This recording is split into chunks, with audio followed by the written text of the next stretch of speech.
നമസ്തേ. പൊതുവെ എല്ലാവരും പറയുന്നത് കേൾക്കാറുണ്ട്, സംസാരിക്കുക, ഒരു വേദിയിൽ പ്രസംഗിക്കുക, ഇതൊക്കെ ഏറ്റവും ബുദ്ധിമുട്ടുള്ള കാര്യമാണെന്ന്. എന്നാൽ ശരിക്കും ചിന്തിച്ചാൽ നമുക്ക് മനസ്സിലാവും, അതിനേക്കാൾ ബുദ്ധിമുട്ടുള്ള കാര്യം മറ്റുള്ളവർ സംസാരിക്കുമ്പോൾ മിണ്ടാതിരുന്ന് അത് കേൾക്കുക എന്നുള്ളതാണ്. ഒരു നല്ല ശ്രോതാവുക എന്നത് എല്ലാവർക്കും അത്ര എളുപ്പത്തിൽ കഴിയുന്ന ഒന്നല്ല. മികച്ച ഒരു കൗൺസിലർ ആവാൻ വേണ്ട ഏറ്റവും പ്രധാനപ്പെട്ട ഒരു യോഗ്യതയാണിത്.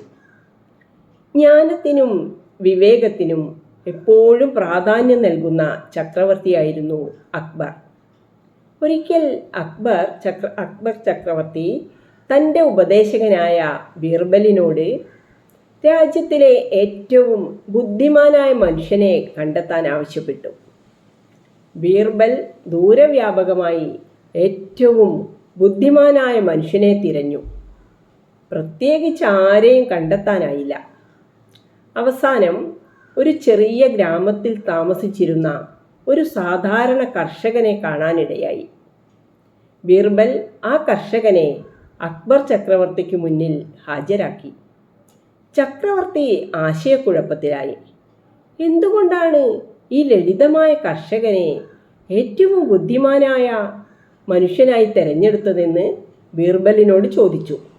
ബീർബൽ മറുപടി പറഞ്ഞു, രാജാവേ, ഞാൻ ഈ കർഷകനോട് ഒരു ലളിതമായ ചോദ്യം ചോദിച്ചു. ലോകത്തിലെ ഏറ്റവും ബുദ്ധിമുട്ടുള്ള കാര്യം എന്താണ്? എല്ലാവരും സംസാരിക്കുമ്പോൾ വായടയ്ക്കാൻ എന്നവൻ മറുപടി പറഞ്ഞു. കർഷകന്റെ ജ്ഞാനത്തിൽ ആകൃഷ്ടനായ അക്ബർ തൻ്റെ ഉത്തരം വിശദീകരിക്കാൻ ആവശ്യപ്പെട്ടു. കൃഷിക്കാരൻ മറുപടി പറഞ്ഞു, സംസാരിക്കാൻ എളുപ്പമാണ്, എന്നാൽ മറ്റുള്ളവർ സംസാരിക്കുമ്പോൾ മിണ്ടാതിരിക്കാൻ പ്രയാസമാണ്. വായടച്ച് മറ്റുള്ളവരെ ശ്രവിക്കാൻ വലിയ വിവേകവും ആത്മനിയന്ത്രണവും ആവശ്യമാണ്. കർഷകന്റെ മറുപടിയിൽ സന്തുഷ്ടനായ രാജാവ് അദ്ദേഹത്തെ രാജ്യത്തെ ഏറ്റവും ബുദ്ധിമാനായ മനുഷ്യനായി പ്രഖ്യാപിച്ചു.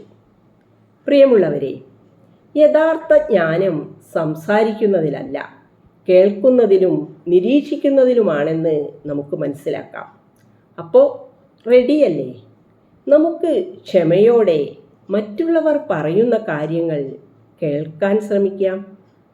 അപ്പോൾ എൻ്റെ വീഡിയോ ഇഷ്ടപ്പെട്ടാൽ ലൈക്ക് ചെയ്യാനും കമൻറ്റ് ചെയ്യാനും മറക്കല്ലേ. ആദ്യമായി വീഡിയോ കാണുന്നവർ സബ്സ്ക്രൈബ് ചെയ്യണേ. താങ്ക്